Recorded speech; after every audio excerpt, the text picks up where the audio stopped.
Shalom saudara, apa kabar? Selamat tahun baru saudara. Halo, gimana muka-muka, coba lihat kiri kanan, happy tidak saudara, tahun baru? Oke, saudara-saudara, siapa yang semalam saudara-saudara sampai jam 12 ke atas? Ada? Wah, banyak juga ya saudara-saudara ya. Ada yang sebelum jam 12 sudah tidur saudara? Ada? Ada tidak? Oh ada saudara ya, tapi lebih sedikit. Yang banyak itu saudara-saudara jam 12 ke atas begitu ya. Saudara-saudara ada yang mengatakan kenapa tidur? Ya sama sajalah 2016, 2017 ya. Ada yang bilang 2017 kita tunggu-tunggu ya. Pada waktu dar kita ikutan apa saudara? Ya, ya. Kalau kita bilang apa? Selamat datang tahun 2017 dan harapan yang baru yang kita inginkan seperti begitu ya. Nah, saudara-saudaraku yang terkasih dalam Tuhan, kemarin saya pulang, lalu kemudian cukup capek, saya bilang sama anak saya, udah papi nggak ikutan main kembang api deh. Mereka bilang harus begitu ya, harus nemani mereka. Saya bilang, aduh saya capek ya, besok mau khotbah dan sebagainya. Bang temenin aja ya 2017 sambut main kembang api dan sebagainya.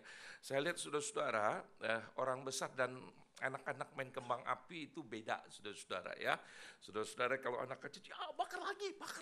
Ada kalau orang dewasa lihat, ya ceceng goceng ya, cepan ya, noban ya, cek peceng begitu ya, bakar-bakar. Saudara-saudara, anak kecil tuh ketika lihat mereka happy saja dan mereka bilang oke, masuk 2017, mereka bersuka cita ya. Saudara-saudara, kalau kita masuk tahun 2017 rasanya gimana saudara? Bakar-bakar happy semua. Tapi setelah itu kita bilang apa? Ya sama saja. Apa saudara? Harus bayar hutang lagi 2017 begitu ya. Sudah ada kekhawatiran, ada ketakutan, ada kecemasan mungkin. Tapi kita mohon anugerah Tuhan menolong kita. Saudara-saudara, mari kita berdoa minta pimpinan Tuhan. Kita akan sama-sama renungkan satu tema, He cares for you ya. Allah peduli kepada kita. Mari kita berdoa. Tuhan, kami ingin membaca, merenungkan firman Tuhan. Berbicara kepada kami Tuhan, khususnya oleh hamba-Mu di tengah segala keterbatasannya. Kami rindu firman Tuhan diberitakan dan kami boleh mengerti kebenaran firman Tuhan, terjemahkan dalam bahasa yang dapat dimengerti oleh setiap kami. Dalam nama Tuhan Yesus kami berdoa dan kami ucap syukur. Amin. Saudara-saudara, mari kita bersama-sama saudara kita buka 1 Petrus pasal 5 ayat 6 sampai dengan yang ke-7. Kita akan renungkan satu tema di awal tahun ini, saudara-saudara. Kita sangat bersyukur, khususnya hari ini kita datang tanggal 1 Januari 2017 dan minggu pertama di 2017 ya. 1 Petrus pasal 5 ayat 6 sampai 7. Saya membacakan buat saudara-saudara, demikian bunyi firman Tuhan. Karena itu rendahkanlah dirimu di bawah tangan Tuhan yang kuat, supaya kamu ditinggikannya pada waktunya. Serahkan segala kekhawatiranmu kepadanya, sebab Ia yang memelihara kamu, saudara. Ya, serahkanlah segala kekhawatiranmu kepadanya, sebab Ia yang memelihara kamu. Saudara-saudaraku yang terkasih dalam Tuhan, tadi saya sudah katakan apa bedanya 2016 dengan 2017. Saudara-saudara, ada orang, saudara punya sebuah pengharapan 2017 itu lebih baik, itu sebabnya mereka anggap, ya udah tinggalkan 2016 dengan pengharapan yang baru memasuki 2017. Dan kita sangat bersyukur kepada Tuhan, sebab kita bisa meninggalkan tahun 2016 dengan anugerah Tuhan, betul tidak saudara? Dan kita memasuki tahun 2017 itu pun dengan anugerah Tuhan, saudara. Ya, jadi kita sangat berterima kasih kepada Tuhan yang masih izinkan kita, saudara, untuk memasuki tahun 2017. Yang kita tahu, saudara-saudara, tentu saya yakin bahwa tidak mudah. Saudara, ketika waktu memasuki tahun 2016, saudara kita berpikir, Tuhan, saya tidak mudah untuk menjalani hari-hari di depan. Tetapi dengan anugerah Tuhan kita bisa lewati. Dengan pertolongan Tuhan kita bisa lewati. Ya, itu sebabnya Tuhan kasih kita kesempatan. Ada banyak orang, saudara-saudara, ingin memasuki tahun 2017 itu, saudara-saudara, nggak berhasil. Ya, sudah tahu tahun ini lebih lambat 1 detik. Artinya saudara-saudara ya, 2016 masuki 2017. Lalu kemudian sudah ada orang pikir, ya kalau 2015 ke 2016 saya udah masuk deh ya. Ini cuma 1 detik saja. Tiba-tiba kemudian orang itu nggak diizinkan masuk tahun 2017 ya. Lalu kemudian dipanggil pulang oleh Tuhan. Saudara-saudara, kita bersyukur 1 detik itu penting nggak saudara? Penting sekali. Maka itu sebabnya ada orang yang berkata begini, kalau you mau tahu 1 detik betapa penting, tanya orang yang kecelakaan. Gitu ya. Waktu dia tahu sudah 1 detik, aduh, saudara-saudara, kalau saya nggak maju, nggak ditabrak. Jadi penting nggak saudara 1 detik? 1 detik itu penting. Tapi kadang kita berpikir 1 detik itu apa saudara? Nggak penting ya. Udah habisin aja 1 detik. Tapi tanya orang yang kecelakaan dibilang, coba saya nggak maju ya. 1 detik gua nggak ditabrak begitu ya. Jadi sangat penting sekali waktu 1 detik di dalam kehidupan kita. Nah, saudara-saudara, saya tidak tahu bagaimana kita memasuki tahun 2017 ini. Tapi saya yakin saudara-saudara bahwa kekhawatiran itu merupakan satu penyakit yang menggerogoti saudara-saudara, kadang sukacita dan damai sejahtera hidup kita, saudara. Saudara-saudara, kita hari Natal baru berbicara tentang sukacita, bicara tentang damai sejahtera. Tapi kemudian saudara-saudara, waktu di penghujung tahun 2016 kita happy sekali ketika kemudian kembang api dinyalakan.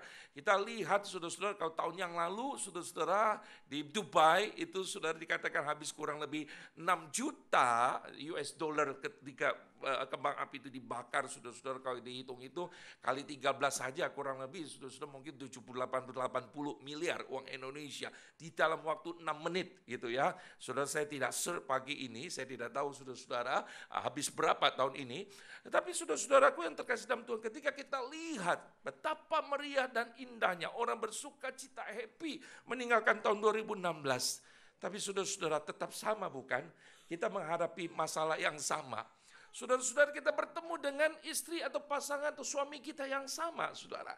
Kita bertemu dengan anak kita bertemu dengan mantu kita bertemu dengan mertua kita yang bukan mertua baru, saudara, yang bukan pasangan baru. Halo, betul tidak, saudara? Ya, dan bukan rekan yang baru yang sama, saudara. Berarti, saudara-saudara, kita hadapi yang sama, saudara, di tahun 2017 dengan 2016. Tapi kemudian, saudara-saudara, bagaimana respon kita, sikap kita ketika di tahun 2017 ini? Saudara-saudara, seringkali kekhawatiran itu, saudara, merebut atau menggerogoti sukacita kita, sehingga lama-lama, saudara-saudara, akhirnya, saudara, kita tidak punya lagi yang namanya damai sejahtera dan sukacita, karena kekhawatiran begitu menguasai hidup kita. Saudara-saudara, apa lawan kekhawatiran, saudara? Sudah tadi KU1 saya tanya, apa lawan kekhawatiran? Tidak khawatir. Betul, saudara ya. Jelas ya. Apa lawan kekhawatiran? Tidak khawatir, saudara. Tapi bagi saya, saudara, lawan dari kekhawatiran ada bicara tentang yang namanya totally assurance, saudara. Berbicara tentang penyerahan total diri kita ke Tuhan, saudara. Saudara-saudara, orang yang khawatir itu pola pikirnya begini, saudara. Aku atau gue ini sanggup menyelesaikan masalah saya, gitu ya. Dia cara berpikirnya begini. Saudara-saudara, dia berasa bahwa dia bisa menyelesaikannya. Dia sanggup menghadapinya. Itu sebabnya dia terus pikir gimana. Hari ke hari, saudara, jam demi jam. Saudara, menit demi menit dan bahkan detik demi detik, saudara. Dia berpikir aku bisa menyelesaikannya.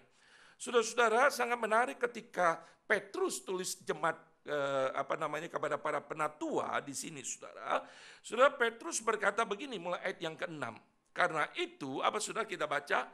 Rendahkanlah dirimu, apa saudara? Di bawah tangan Tuhan yang kuat. So, perhatikan sangat menarik sekali, saudara. Petrus tulisnya begini.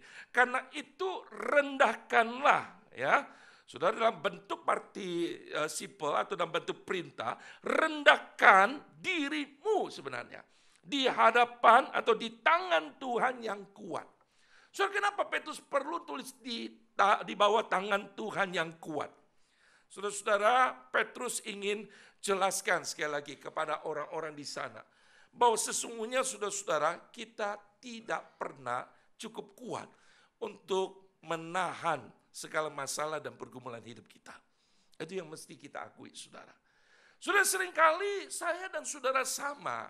Kita menganggap bahwa kita cukup kuat. Tangan kita cukup kuat untuk saudara menyelesaikan segala persoalan dan pergumulan hidup kita, saudara. Tapi kemudian saudara Petrus berkata, sesungguhnya engkau harus rendahkan dirimu di bawah tangan Tuhan yang kuat. Saudara di sini berikan sebuah komparisasi, saudara, sebuah perbandingan. Tangan kita tidak pernah cukup kuat, tapi tangan Allah yang sangat kuat dan Dia sanggup dan Dia mampu sesungguhnya dan Dia mau, saudara-saudara, untuk menanggung. Ini yang paling penting. Saudara-saudara, seringkali saudara kita berpikir, wah gua sanggup deh. Kau satu saya kasih contoh, sambil air saudara. Air di dalam aqua ini, saudara-saudara kira-kira berapa isinya? Siapa bisa tebak? 240 mili ya, kurang lebih ya, 240 mili. Saudara 240 mili kalau saya lempar gini, kuat nggak saudara? Saudara tadi kau satu saya lempar begini, mereka awas begitu ya. Kuat nggak saudara? Tangan saya kuat untuk tangkap saudara? Kuat? Kuat tidak? Halo? Yakin kuat? Yakin tangan saya kuat? Halo? Saudara jangan ragukan saya saudara ya. Saudara saya bisa angkat barbel saudara 100 kilo tapi ada yang nahan gitu ya. Saudara kuat ya? Nah kalau saya pegang kuat. Tapi saudara saya ingin tanya sama saudara. Kalau saya pegang, saudara 1 jam saya kuat enggak? 1 jam. Tangan saya belum sampai 1 jam udah gemetar saudara. Ya, pegang saudara 1 jam. Kita enggak pernah akan kuat saudara. Saudara itu gambaran yang Tuhan berikan dalam hidup kita. Saudara dan saya tidak pernah akan kuat untuk saudara menghadapi, untuk memegang ya masa depan dan pergumulan kita. Saudara itu sebabnya maka dikatakan rendahkan dirimu di bawah tangan Tuhan yang kuat. Saudara-saudara, kekhawatiran itu saudara tidak ada gunanya. Ya. Saudara Tuhan Yesus di dalam Matius pasal 6 ayat 27 berkata begini, siapa di antara kamu yang karena kekhawatirannya dapat menambah sehasta saja pada jalan hidupnya. Artinya gini, saudara ketika engkau berkata begini, aku pikirin, aku khawatirin, tiba-tiba saya bisa tambah 1 hasta loh umur saya. Saya bisa tambah 1 hasta loh hidupku. Saudara tidak ada. Tetap sama saudara. Semakin engkau khawatir saudara, semakin engkau takutkan, saudara hal itu yang terjadi di dalam hidupmu. Saya kasih contoh. Saudara mari kita buka Ayub saudara. Ketika di dalam perenungan ini saudara, saya dikuatkan saya baca Ayub ini. Ketika dalam pergumulannya Ayub pasal yang ketiga, saudara perhatikan. Ayat yang ke-25 sampai 26. Saudara di sini bunyinya demikian. Ayub pasal 3 ayat 25 sampai yang ke-26. Ayub berkata demikian saudara. Karena ini yang terjadi juga dalam hidup kita. Karena yang kutakutkan, perhatikan, itulah yang menimpa aku. Dan yang kucemaskan, itulah yang mendatangi aku. Aku tidak mendapat ketenangan dan ketentraman. Aku tidak mendapat istirahat, tetapi kegelisahanlah yang timbul, saudara. Saudara, apa yang kau takutkan, saudara? Saudara, semakin kau takut, Ayub berkata, itu yang menimpa aku. Yang kutakutkan, itulah yang menimpa aku. Yang kucemaskan, itu yang mendatangi aku. Saudara, semakin kau takut itu terjadi. Betul-betul itu terjadi dalam hidupmu. Semakin kau cemaskan, itu yang mengunjungi hidupmu. Itu yang kemudian dikatakan oleh Ayub. Ayub berkata, ketika aku takut, ketika aku cemas, aku nggak bisa dapat ketentraman, saudara. Aku nggak dapatkan ketenangan, saudara. Aku nggak bisa istirahat. Tetapi apa yang muncul, saudara? Kegelisahanlah yang timbul, saudara. Saudara-saudara yang terkasih dalam Tuhan, so mari kita bersama-sama pikirkan, saudara. Dalam hidup kita, saudara, apa yang kita takutkan? Apa yang kita cemaskan, saudara? Itu yang menimpa kita. Kita percaya enggak bahwa Allah ada dalam hidup kita? Allah tidak pernah tinggalkan kita. Kalau dengan anugerah Tuhan kita bisa lewati 2016, anugerah Tuhan yang sama dan selalu baru itu akan menghampiri kehidupan kita. Saudara-saudara, maka dikatakan anugerah Allah itu seperti air yang kemudian mengalir, yang selalu baru. Selalu baru tiap pagi, baru tiap pagi, besar setiamu Tuhan. Gimana? Besar setiamu. Selalu baru tiap pagi. Selalu baru anugerah Tuhan yang memberikan kekuatan kepada kita. Saudara, itu sebabnya kemudian firman Tuhan memberikan satu obat yang luar biasa, saudara-saudara. Dari yang kita baca tadi, saudara-saudara, dari 1 Petrus, maka dikatakan pertama, rendahkan dirimu, saudara. Saudara, artinya apa, saudara? Kalau saudara lihat konteksnya di situ, Petrus berbicara bahwa Allah menentang orang yang congkak. Orang yang tidak mengandalkan Tuhan. Orang yang tidak percaya sama Tuhan. Dia merasa dirinya kuat. Maka kemudian saudara, hidupnya itu tidak dipenuhi yang namanya damai sejahtera. Hidupnya itu penuh dengan apa, saudara? Kekhawatiran. Semakin engkau merasa engkau mampu selesaikan masalahmu, semakin besar kekhawatiranmu. Saya ulangi sekali lagi. Semakin engkau merasa engkau sanggup, kekhawatiranmu semakin banyak.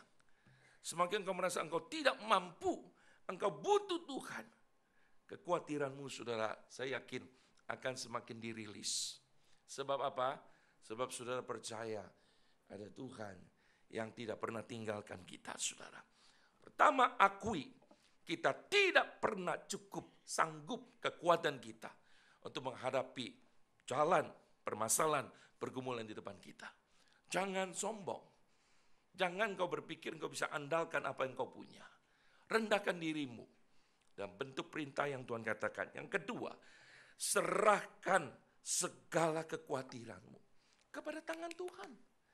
Saudara, kita belajar menyerahkan. Kita harus memegang apa yang Tuhan percayakan kita pegang.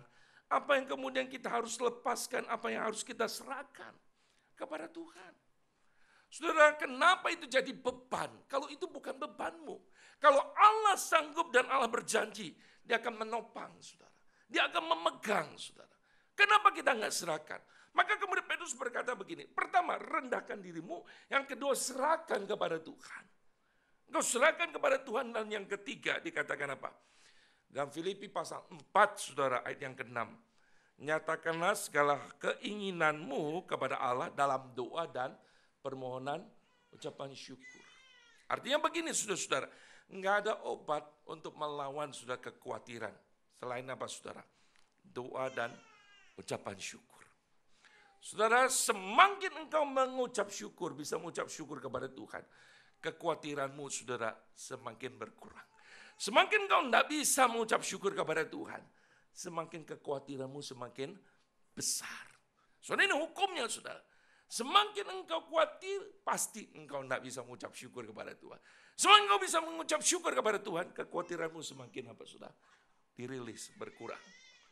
Nah, saudara-saudara, maka kemudian pemazmur berkata begini, saudara. Mazmur 37 ayat yang ke-5, serahkanlah hidupmu kepada Tuhan dan percayalah kepadanya dan ia akan apa, saudara? Bertindak. Luar biasa, saudara. Serahkanlah kekhawatiranmu atau serahkan hidupmu kepada Tuhan. Yang kedua, percaya kepada Dia. Dan yang ketiga, Tuhan akan bertindak, saudara. Saudara, ini hari pertama di tahun 2017. Saudara, kita belajar untuk menyerahkan hidup kita kepada Tuhan. Kita belajar percaya kepada Tuhan. Dan kita belajar untuk mengandalkan Tuhan akan bertindak untuk kita, saudara. Saudara, kenapa alasan kita berserah kepada Tuhan sih? Ini merupakan fokus tema kita. Karena Ia, yaitu Tuhan, yang akan take care hidup kita, saudara. Tuhan akan memelihara kita. Saudara, saya bacakan ayat yang ke-7. Serahkanlah segala kekhawatiranmu kepadanya. Nyanyi siapa? Tuhan, sebab apa? Ia yang apa? Memelihara kamu. Sebab Tuhan yang akan memelihara kita. He cares for you. Ya. Dia memelihara kita, dia peduli. Dia memperhatikan kita. Itu sebab Tuhan katakan engkau itu biji mata Tuhan. Saudara, luar biasa ketika kita baca sudah khotbah di bukit. Saya ingin sudah perhatikan, kita buka khotbah di bukit ya, Matius pasal yang ke-6 saudara. Saudara, saya ingin kita bersama-sama renungkan apa yang Tuhan Yesus katakan saudara. Ketika dia mengajar murid-muridnya khotbah di bukit Matius pasal yang ke-6. Saudara, ayat yang ke-26 saudara, saya ingin bacakan buat saudara-saudara. Sudah jelas ayat 25 Tuhan berkata, karena itu aku berkata kepadamu, jangan khawatir akan hidupmu, akan apa yang hendak kamu makan atau minum, dan jangan khawatir pula akan tubuhmu, akan apa yang hendak kamu pakai. Bukankah hidup ini lebih penting daripada makanan dan tubuh ini lebih penting daripada pakaian. Ayat yang ke-26 saya perhatikan. Pandanglah burung-burung di langit yang tidak menabur dan tidak menuai dan tidak mengumpulkan bekal dalam lumbung, namun diberi makan oleh Bapamu yang di surga. Nah, ayat yang B-nya saya ingin tekankan, bukankah kamu jauh melebihi burung-burung itu? So, artinya apa? Tuhan katakan begini, perhatikan, burung-burung ini Tuhan pelihara. Burung-burung ini yang kita nggak pernah care kok. Kita aja tidak peduli kok terhadap burung ini. Tapi Allah peduli terhadap burung ini dan Tuhan care kepada burung ini. Lalu Tuhan berkata begini ayat 26. Bapamu di surga bukankah kamu jauh melebihi apa saudara? Burung-burung itu. Kalau Tuhan perhatikan burung itu. Masa Tuhan enggak memperhatikan hidup kita? Masa Tuhan enggak memelihara hidup kita? Ayat yang ke-30-nya saudara, yang sangat menarik. Jadi jika demikian Allah mendanai rumput di ladang, yang hari ini ada dan besok dibuang ke dalam api, tidakkah, perhatikan, ia akan terlebih lagi mendandani kamu, hai orang yang kurang percaya. Saudara, saya ingin tanya sama saudara. Saudara, ada saudara care enggak, peduli enggak sama rumput? Ada? Saya pikir enggak. Betul enggak? Saudara, seringkali kalau di luar negeri kan dikasih sign kepada kita, pemberitahuan. Jangan apa saudara? Injak rumput. Kalau kita di sini senang apa saudara? Injak rumput gitu ya. Kita sengaja motongnya injak rumput begitu. Soalnya kita lihat rumput kadang keluar bunga ya kecil-kecil seperti begitu. Ya, kita bilang who care kok, injak aja. Siapa yang peduli? Ya kita injak aja. Kita injak-injak kok. Kita nggak pernah peduli sama rumput itu. Tapi ingat, Tuhan bilang, aku yang ciptakan rumput ini, dan aku care loh sama rumput ini. Yang sebenarnya pagi itu bertumbuh, lalu kemudian besoknya tuh sorenya sudah apa? Layu. Tapi Tuhan peduli, Tuhan mendandani, Tuhan care sama rumput itu, yang bagi kita nggak care dan kita injak-injak, kita buang. Tapi Allah peduli. Maka kemudian Tuhan bilang gini, apalagi hidupmu. Engkau jauh lebih berharga. Engkau jauh lebih bernilai. Allah peduli segala hidupmu. Allah peduli segala kebutuhanmu. Allah bahkan tahu apa yang terpenting buat engkau, saudara. Sekalipun mungkin orang-orang yang dekat dengan engkau tidak peduli. Tapi He care for you, bukan? Allah tahu, Allah peduli, dan Dia provide apa yang kita butuhkan. Saudara-saudara, mari kita bersama-sama, kita dengan sebuah keyakinan ini kita memasuki tahun 2017. Saya hanya mulai mengerti, kenapa janda miskin berani memberikan 2 peser uangnya, yang bagi dia, itu sangat berarti sekali. 2 peser. Maka Tuhan Yesus berkata dia memberikan seluruh hidupnya. Kenapa janda miskin ini berbuat demikian? Dia bukan show off, saudara. Enggak. Dia bukan menunjukkan bahwa dia lebih rohani. Enggak. Tapi ingin dia tunjukkan bahwa Tuhan, aku lebih percaya pada pemeliharaan Tuhan daripada uang 2 peser ini, saudara. Aku lebih percaya pada Tuhan dari apa yang aku punya. Aku lebih percaya kepada Tuhan daripada apa yang orang dunia ini andalkan. Karena saya tahu ada satu sosok pribadi yang tidak pernah tinggalkan aku. Dan dia care dalam satu hari 24 jam terhadap saya. Kenapa aku harus gelisah? Kenapa kemudian aku harus takut? Kalau ada Allah yang care dan peduli dan mau bertindak bagi aku. Tuhan hanya minta satu hal. Kita percaya enggak kepada dia, saudara? Saudara-saudara, saya ingin saudara-saudara renungkan firman Tuhan ini. Dan saya minta singer nyanyikan lagu ini Bu Yanti khususnya dengan Pak Heri. God will take care of you, saudara. So lagu ini diciptakan oleh seorang hamba Tuhan. Sudah berapa lama, saudara? Sudah ratusan tahun. Ini ada seorang hamba Tuhan penginjil yang terkenal pada waktu itu. Dan diundang pergi satu tempat. Dulu tidak seperti sekarang, saudara. Jarak cukup jauh dan ditempuh butuh waktu yang lama. Dan dia waktu itu mau pergi dengan istrinya dan istrinya sakit.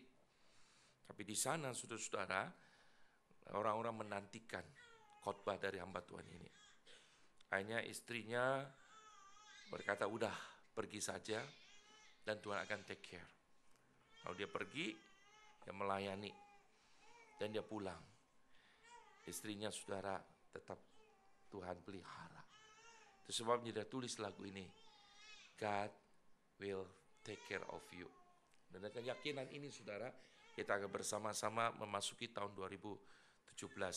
God will take care of you, saudara. Mari kita bersama-sama, saudara. Pemusik mana saya minta tolong tadi?